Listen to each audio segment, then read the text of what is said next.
Marcus Claudius Tacitus, who reigned as Roman emperor from 275 to 276 CE, emerged during one of the most unstable and fragile moments in the history of the Roman Empire. After the assassination of Aurelian, the empire was left without clear leadership, and the fear of further military uprisings or civil chaos loomed large. It was in this tense environment that the Senate, in a rare act of authority during the 3rd century crisis, selected Tacitus as emperor. His elevation marked a symbolic revival of senatorial prestige, something that had been largely overshadowed by the dominance of the army in imperial politics. Tacitus was already an elderly statesman by the time he took the throne, and his reputation was built upon a long career in public service, respected for his integrity, wisdom, and adherence to traditional Roman values. The circumstances of his accession revealed much about the empire, its desperation for stability, and its longing for a return to the ideals of the past, even though the realities of the time demanded a more forceful and militarized approach to governance. Tacitus was not a soldier emperor in the mold of Aurelian or Gallienus, but rather a man of letters and politics, representing an old-fashioned ideal of Roman dignity at a time when brute force often determined imperial legitimacy. Despite his short reign, Tacitus's leadership reflected both the fragility and resilience of the empire as it struggled to survive the constant turmoil of the 3rd century. Upon his accession, Tacitus immediately sought to restore the prestige of the Senate, affirming their right to confirm and advise the emperor in matters of state.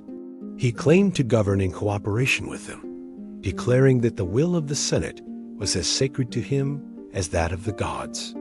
This gesture, though ceremonial, was well received among the senatorial class, who saw in Tacitus a restorer of the constitutional balance between imperial authority and senatorial dignity.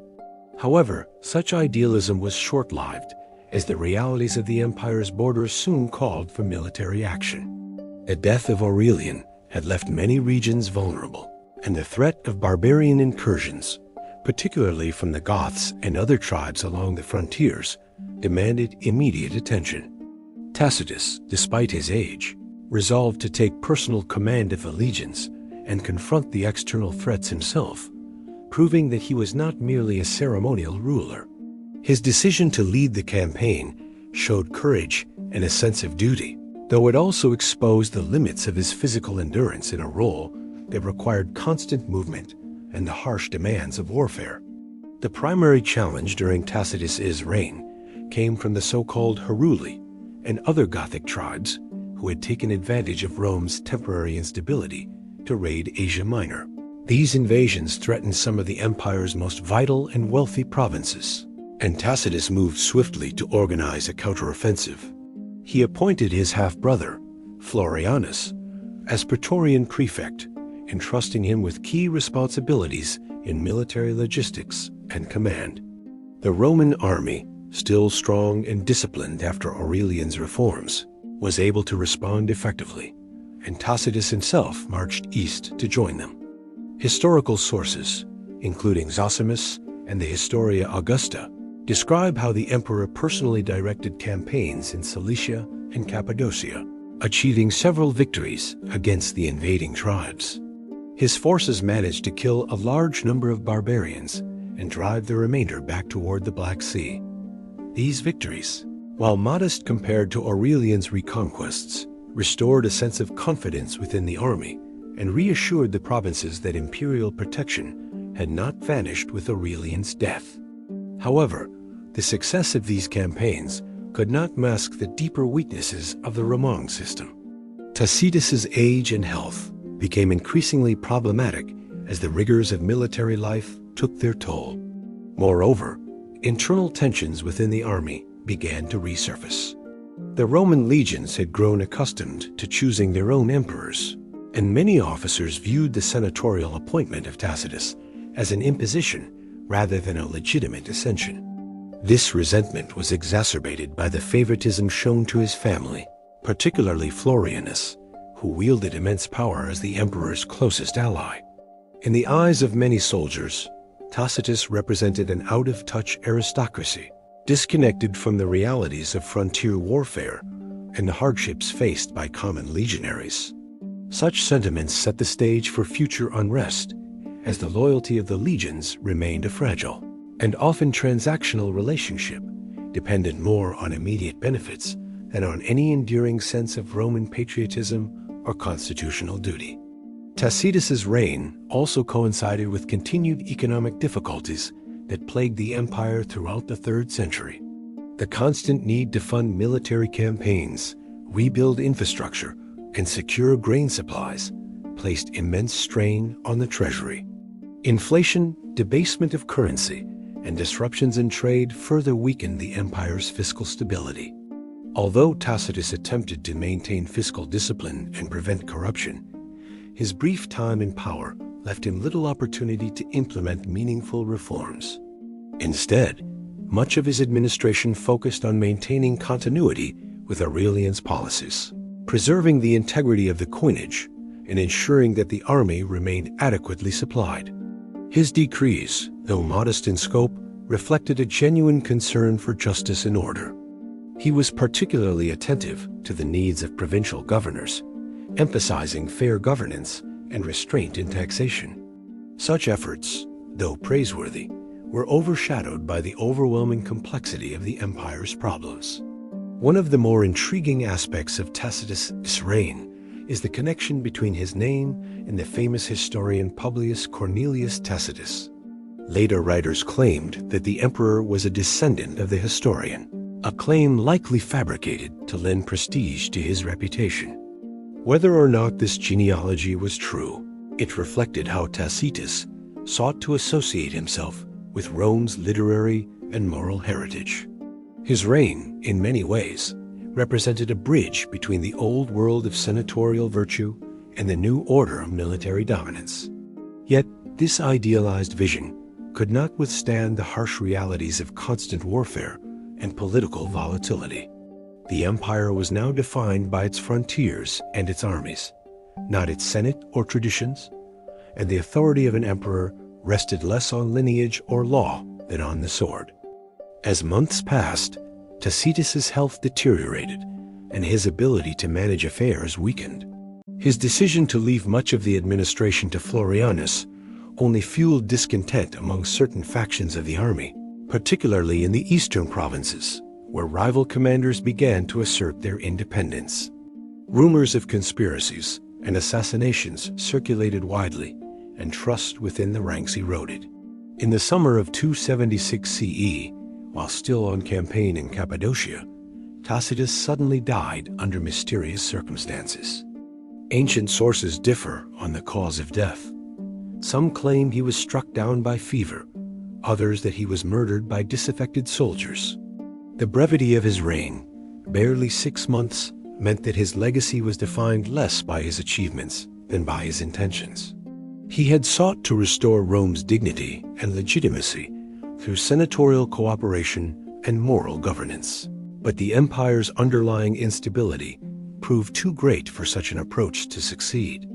The death of Tacitus once again plunged the empire into uncertainty, as Florianus briefly claimed the throne before being challenged by Probus. The rapid turnover of emperors underscored the continuing crisis of legitimacy that plagued Rome during this period. Nonetheless, Tacitus remains a fascinating figure, precisely because of his attempt to revive ancient ideals in a world that had largely abandoned them.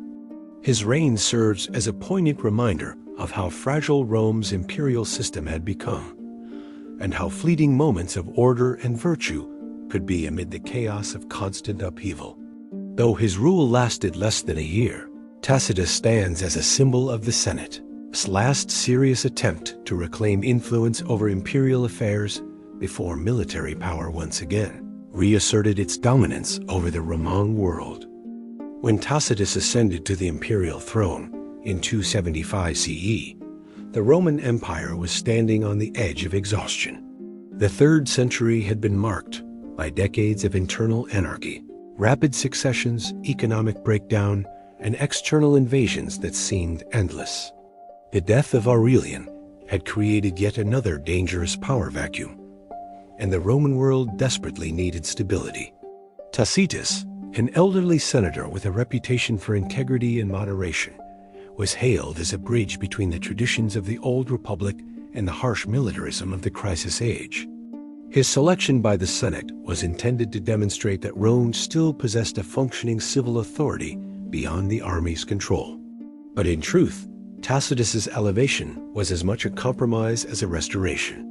The army had lost confidence in choosing its own rulers after the chaos that followed Aurelian's assassination, and the Senate's choice of Tacitus was accepted largely because it provided a temporary respite rather than a fundamental change.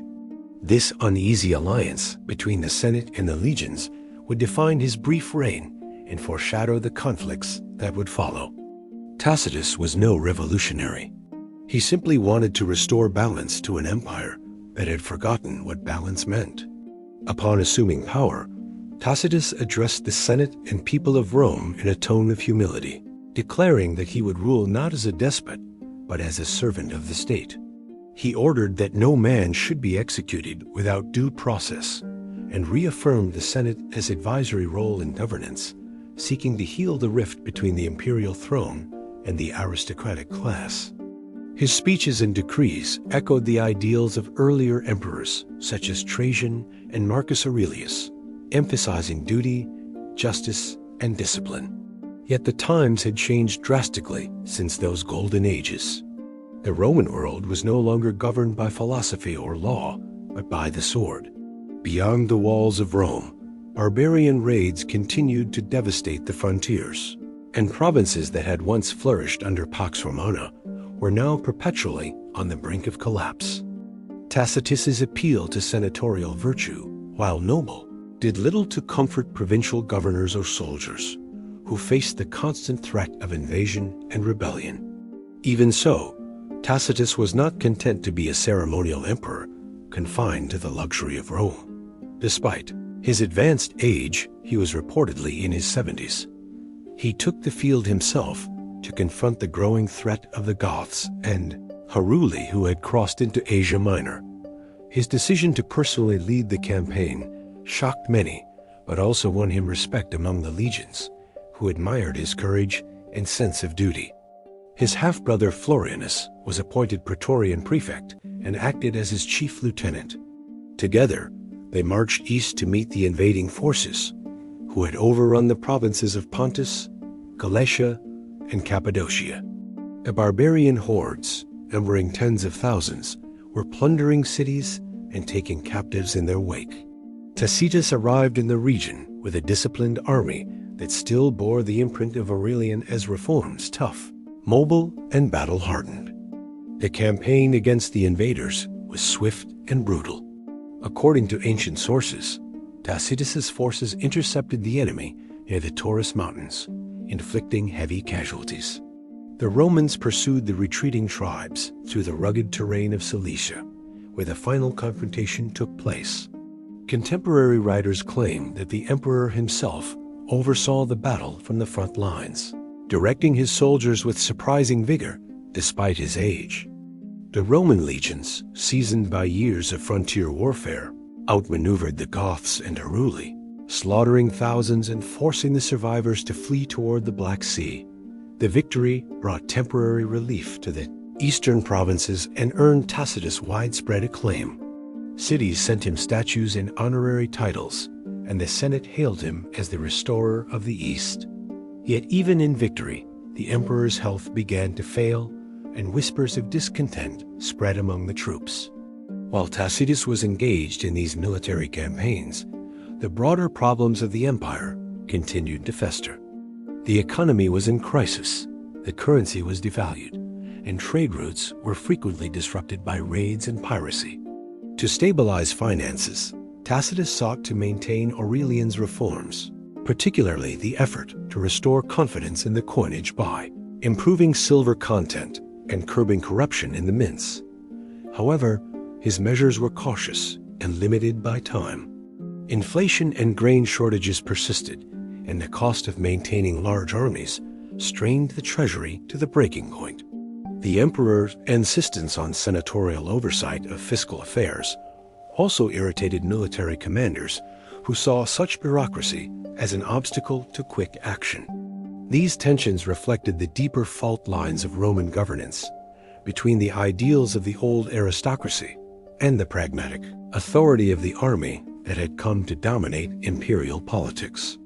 Tacitus also faced the daunting task of managing succession and maintaining unity within his family. His appointment of Florianus as Praetorian prefect gave his brother enormous influence, but it also bred resentment among other officers who viewed it as blatant nepotism. Florianus's growing power alienated key commanders, especially in the eastern legions, where loyalty was always fragile. Some accused him of enriching himself and favoring his own allies over the interests of the army. Tacitus, perhaps blinded by familial affection or preoccupied with his campaigns, failed to address these grievances. This misstep would prove fatal, as it undermined trust and fueled the very kind of mutinous sentiments that had destroyed so many emperors before him.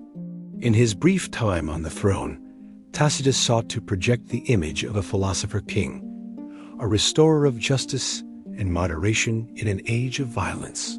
He commissioned the repair of temples, ordered statues of former emperors to be restored, and emphasized the worship of traditional Roman gods alongside the emerging cult of Sol Invictus that Aurelian had promoted.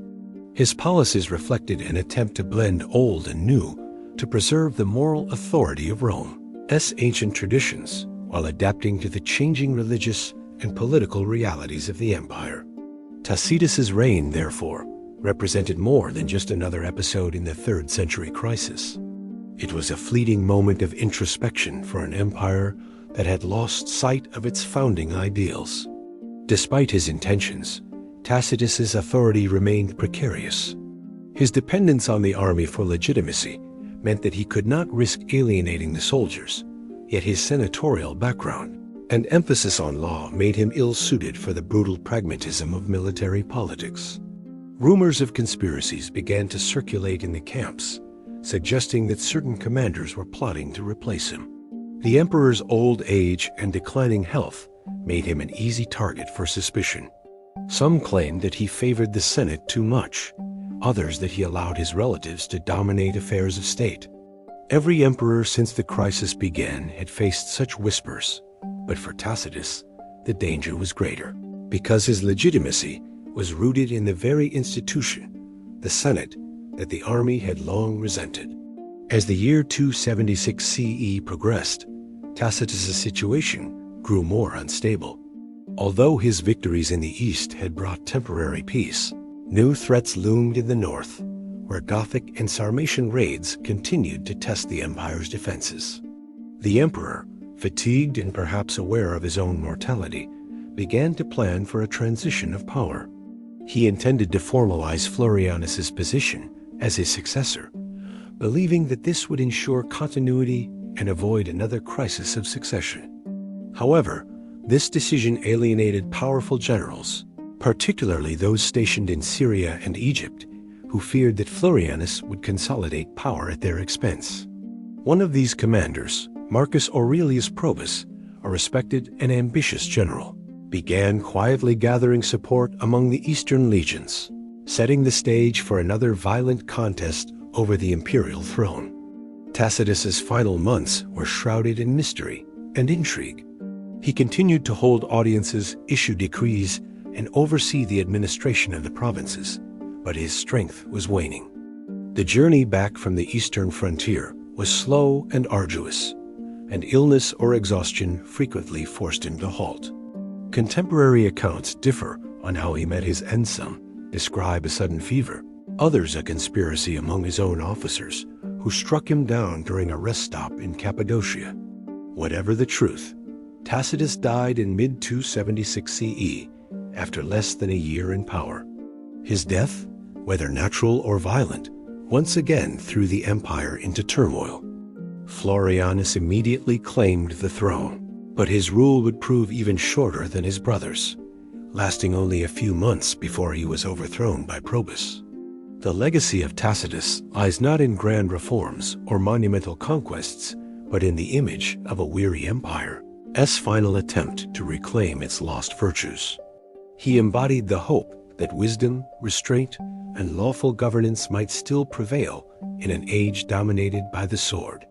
His reign was a pause, a breath of reflection, before the empire plunged once more into the relentless cycle of mutiny and usurpation that defined the 3rd century crisis. Tacitus's death marked the end of senatorial influence in imperial politics. Never again would the Senate play a decisive role in choosing an emperor. From that point onward, the army would rule supreme, and the dream of restoring Rome's ancient constitutional balance would fade into history.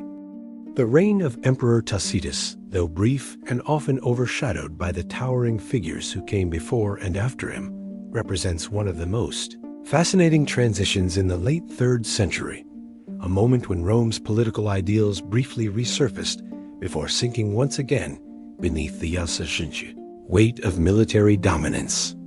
After his accession in late 275 CE, Tacitus's first acts reflected his devotion to the Senate and the ancient traditions that once defined the Republic. He was deeply aware that his rise to power, sanctioned by senatorial decree rather than military acclamation, carried enormous symbolic weight.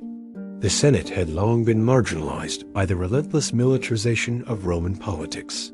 Yet now, under Tacitus, it seemed for a fleeting moment that the old aristocracy might reclaim some measure of influence. His decrees affirming senatorial authority and his public speeches glorifying the virtues of law, order, and moderation were designed to remind Rome of its noble heritage.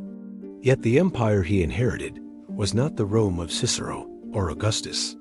It was a realm fractured by civil wars, plagued by invasions, and dependent on armies whose loyalty could shift with the winds of fortune. Tacitus's effort to balance senatorial dignity with military necessity would ultimately expose the fragility of both. In the months following his accession, Tacitus sought to project stability through a combination of ceremony and reform. He restored the statues of former emperors who had been unjustly condemned, ordered public games in honor of Aurelian, and reaffirmed the privileges of the priesthoods. These actions were intended not merely as gestures of goodwill, but as moral statements, an attempt to cleanse the empire of the taint of usurpation and restore continuity in the imperial line. He also introduced new coinage bearing his image alongside that of the goddess Concordia, symbolizing unity between the Senate, the army, and the people. Such symbolism resonated deeply in Rome, where citizens had grown weary of chaos. But while the capital celebrated, the frontiers were once again aflame. The Heruli, the Goths, and other northern tribes were pushing deep into Roman territory, raiding the provinces of Asia Minor and threatening vital trade routes. These invasions demanded immediate action, and the aged emperor, despite his frailty, resolved to confront the crisis head-on. Tacitus's decision to personally lead the army was both courageous and perilous. He had spent his life in the Senate, surrounded by scrolls and orations, not battlefields. Yet he understood that his legitimacy depended on visible leadership. The army, hardened by decades of warfare, respected strength above all else. If Tacitus were to rule effectively, he would need to demonstrate that he was not merely a scholar emperor, but a capable commander. His half-brother Florianus played a crucial role in organizing logistics and ensuring that supplies reached the troops, a difficult task in a region ravaged by continuous raids. The Roman legions that accompanied Tacitus eastward were veterans of Aurelian's campaigns, disciplined and fiercely loyal to the memory of their fallen emperor. Tacitus wisely invoked Aurelian's name in his addresses to the troops, portraying himself as a custodian of Aurelian's legacy rather than a replacement. This strategy succeeded in temporarily uniting the army behind him. The campaign in the east was both arduous and swift. The Herulian Goths, emboldened by Rome's internal instability, had crossed into Asia Minor through the Bosporus and were spreading devastation throughout Pontus, Galatia, and Cappadocia. Cities were burned, temples looted, and thousands of civilians enslaved. When Tacitus's army met the invaders, the outcome was brutal. Roman discipline and organization triumphed over barbarian ferocity. The emperor, though advanced in years, is said to have appeared on horseback during the engagement, rallying his soldiers with calm authority. The Roman forces pursued the enemy relentlessly through the mountain passes of Cilicia, cutting off their retreat and annihilating their rearguard. Inscriptions and coins later celebrated this victory, proclaiming Tacitus as Restitutor Orientis, restorer of the East. For a brief moment, Rome rejoiced. The Senate declared a triumph, and the provinces hailed the emperor as the savior of the eastern frontier. Yet this triumph was deceptive. The victory, though real, did little to address the deeper crisis facing the empire. Tacitus's campaign demonstrated that Rome could still defeat its enemies in open battle, but it also exposed the limits of imperial endurance. The emperor's health suffered from the exertion of travel and command. His age made him vulnerable to illness, and the long marches through the harsh terrain of Anatolia left him weakened. Moreover, the unity within the army began to fray. Soldiers grumbled over pay, officers competed for favor, and regional rivalries resurfaced. Many resented the dominance of Florianus, whose authority as Praetorian prefect extended over nearly all aspects of administration. His reputation for arrogance and favoritism did not endear him to the eastern legions. Tacitus, occupied with matters of state and fatigued from campaigning, underestimated the growing resentment festering within his own ranks. At the same time, the economic strain of maintaining constant warfare was becoming unbearable. The treasury, already depleted by years of crisis, struggled to meet the demands of the army. Tacitus's attempts to curb corruption and stabilize the currency met with only limited success. The provinces were overtaxed, trade remained disrupted, and inflation continued to erode the purchasing power of the denarius. The emperor's idealistic efforts to reintroduce fiscal discipline could not compensate for the structural decay of the imperial economy. In this respect, Tacitus was fighting not only external enemies, but the internal collapse of the system that had once seemed eternal. His reforms were too cautious, his time too short, and his empire too wounded to recover through moral virtue alone. Nevertheless, Tacitus remained steadfast in his belief that Rome's greatness could be restored through law and tradition. He sought to uphold the dignity of the Senate by consulting it regularly, even while campaigning abroad. Letters and decrees were sent from his headquarters to Rome, instructing senators to deliberate on provincial administration, appointments, and taxation. This gesture of respect delighted the aristocracy, but infuriated certain military leaders who viewed the Senate as irrelevant. To many commanders on the frontier, the Senate was a distant relic of a bygone age, an assembly of old men debating philosophy, while soldiers bled to defend the empire. The tension between civil governance and military necessity, long present in Roman politics, now became an open wound. Tacitus found himself caught between two worlds that could no longer coexist peacefully. The emperor's death, when it came, was sudden and shrouded in uncertainty. Ancient historians disagree on whether he was struck down by illness or assassinated by mutinous troops. Some accounts describe how, after a series of exhausting marches, Tacitus was overcome by fever in Cappadocia. Others claim that a group of disaffected soldiers, angry over delayed payments and resentful of his favoritism toward Florianus, conspired against him. They surrounded him in his tent and murdered him, ending his reign after barely 6 months.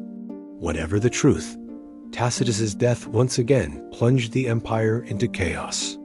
His body was hastily buried, and the army immediately proclaimed Florianus emperor. The Senate, powerless to resist, confirmed the succession. But the cycle of instability that had consumed Rome for decades would continue unabated. In retrospect, Tacitus's reign appears as a final, fleeting echo of Rome's ancient ideals, a last attempt to reconcile the moral authority of the Senate with the brute force of the legions.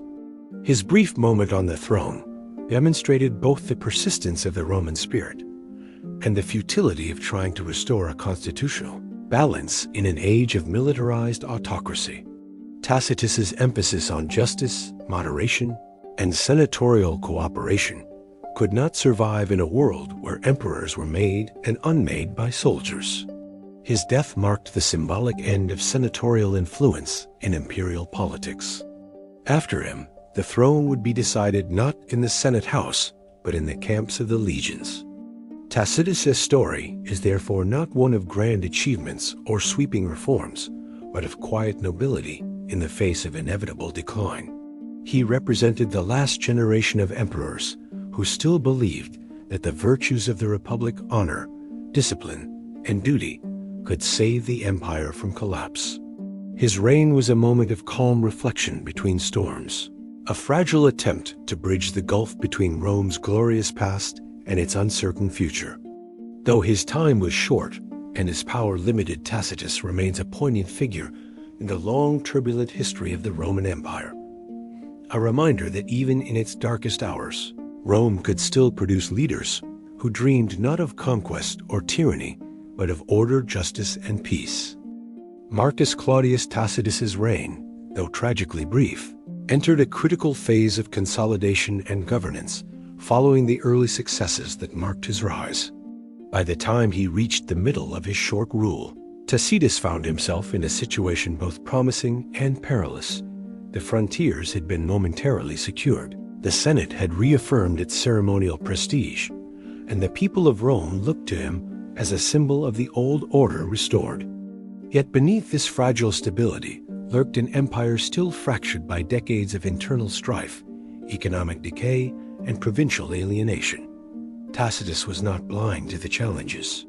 He recognized that the Roman Empire, once a monolith of discipline and authority, had become increasingly dependent on the whims of the army and the ambitions of regional governors.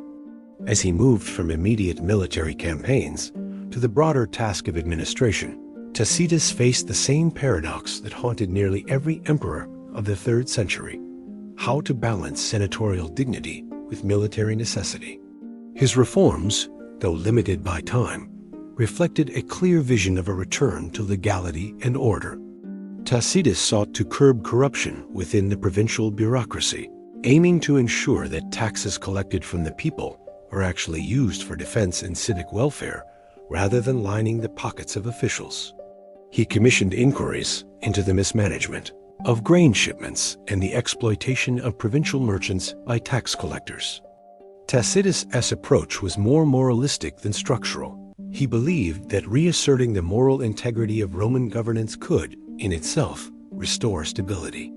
It was an idealistic view, deeply rooted in the senatorial ethos, but the realities of empire often clashed with such ideals.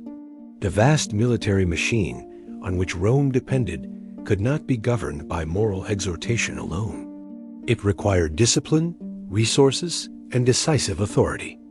Tacitus tried to embody this authority without descending into tyranny, but the very forces that had elevated him now began to test his limits.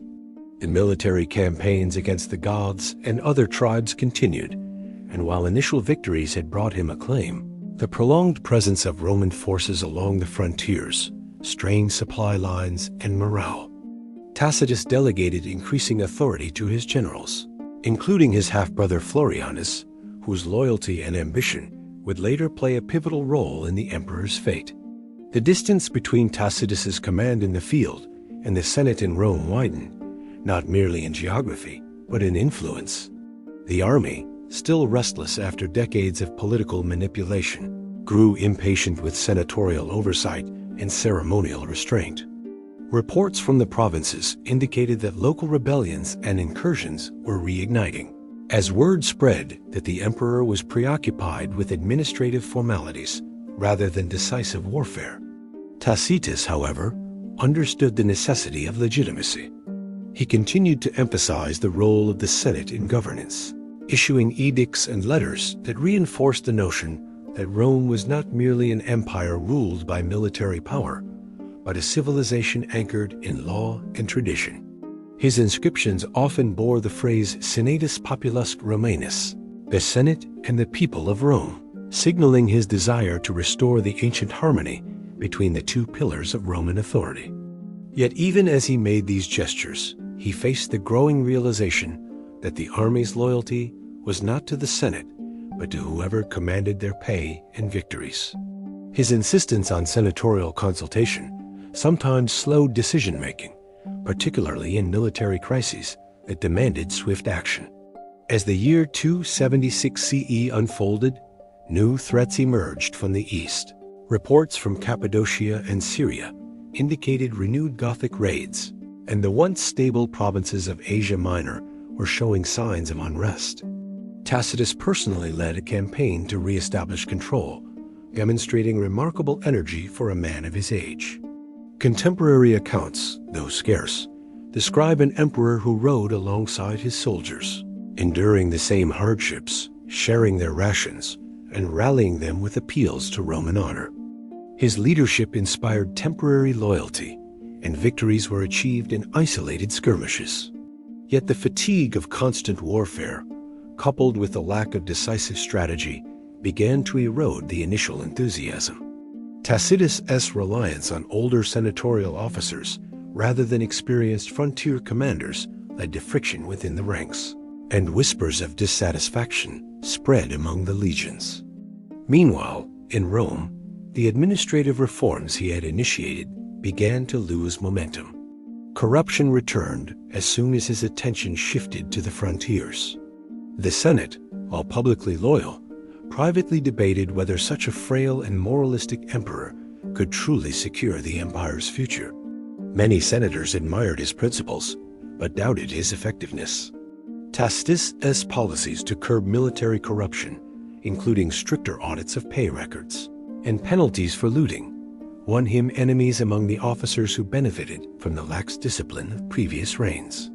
He sought to introduce a new culture of accountability, but the 3rd century military machine was too deeply entrenched in opportunism and personal gain to be reformed by decree. Despite these challenges, Tacitus's brief governance marked a rare moment of relative peace between the Senate and the emperor. He continued to issue coinage celebrating Restitutor Orbis, the restorer of the world, portraying himself as a stabilizing figure amid chaos. The image of a mature, thoughtful ruler with a laurel crown circulated throughout the empire, projecting an ideal of wisdom and legitimacy. For the Roman people, weary of constant civil wars and assassinations, Tacitus represented a flicker of hope that reason and dignity might still govern imperial politics.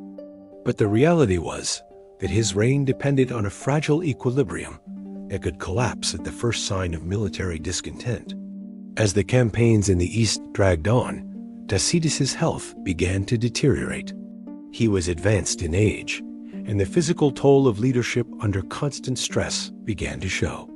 Still, he refused to relinquish command, believing that his presence was essential to maintaining the loyalty of the troops.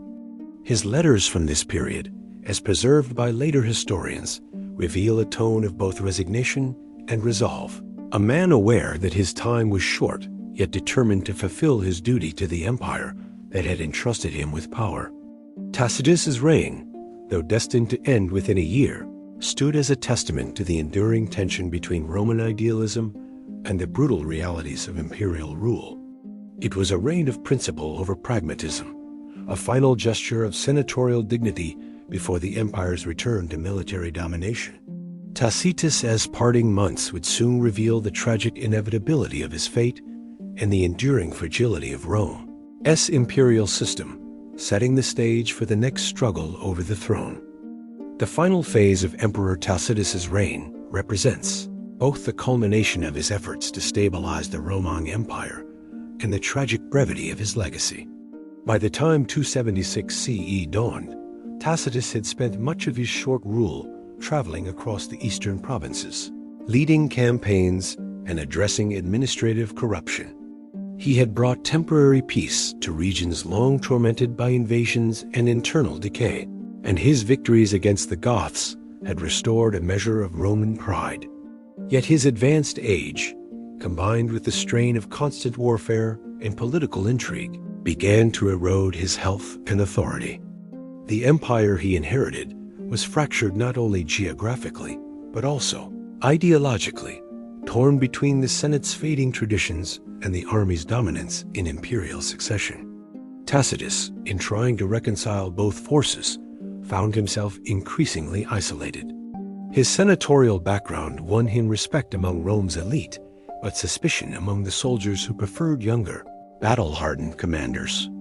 The very ideals that made him admirable as a statesman, moderation, legality, and consultation, made him vulnerable as an emperor in an age ruled by force and ambition.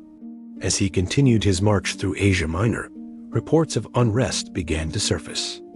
Some legions, frustrated by delayed payments and harsh discipline, mutinied in his absence. Others whispered that the old emperor was no longer capable of leading Rome's armies effectively. Provincial governors, sensing weakness at the top, began to consolidate local authority, preparing for the possibility of another civil war. Tacitus, always mindful of the lessons of history, refused to suppress dissent with excessive violence, believing that order could be restored through justice rather than terror. But the 3rd century Roman army no longer respected restraint. It demanded immediate results, and in the volatile environment of frontier warfare, hesitation was often fatal.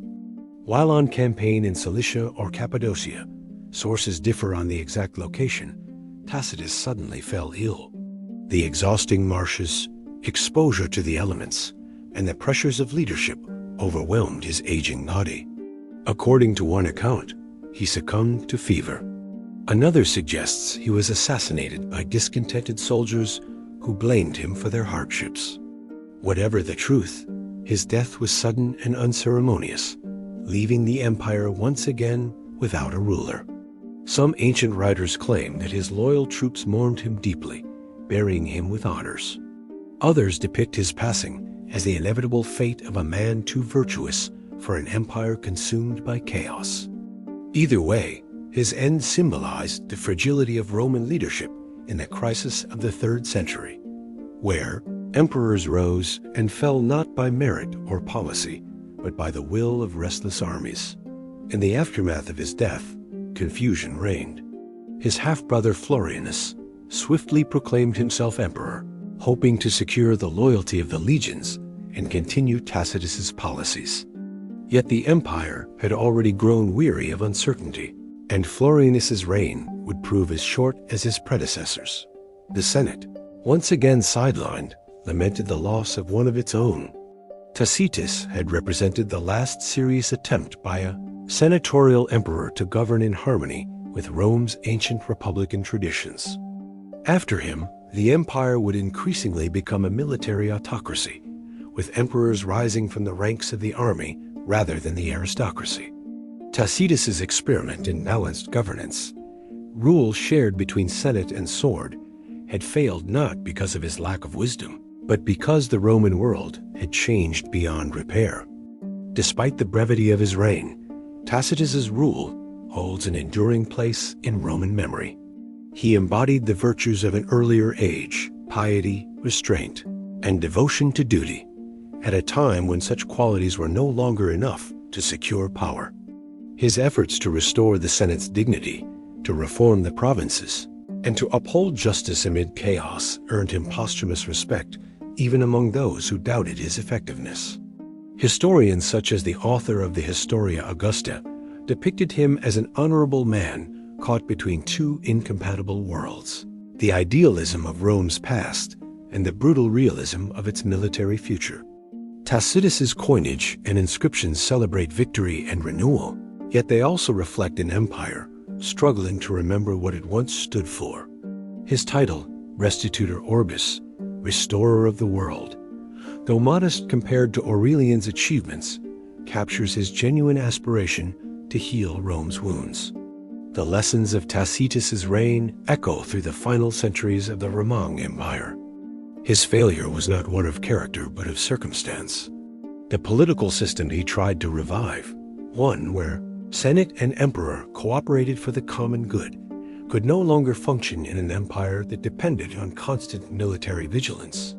His story is therefore both a eulogy for senatorial Rome and a prologue to the militarized state that would dominate the later empire. In the grand arc of Roman history, Tacitus stands as a fleeting return to principle in an age of pragmatism, a moral light extinguished by the storm of necessity. His death marked the end of an era, and with it, the last echo of the Republic's ancient dignity faded into the clamor of the legions. As his body was laid to rest, Rome moved forward, weary, divided, and unrelenting, into yet another chapter of struggle soon to be, shaped by the reign of Probus and the relentless cycle of crisis and restoration that defined the late empire.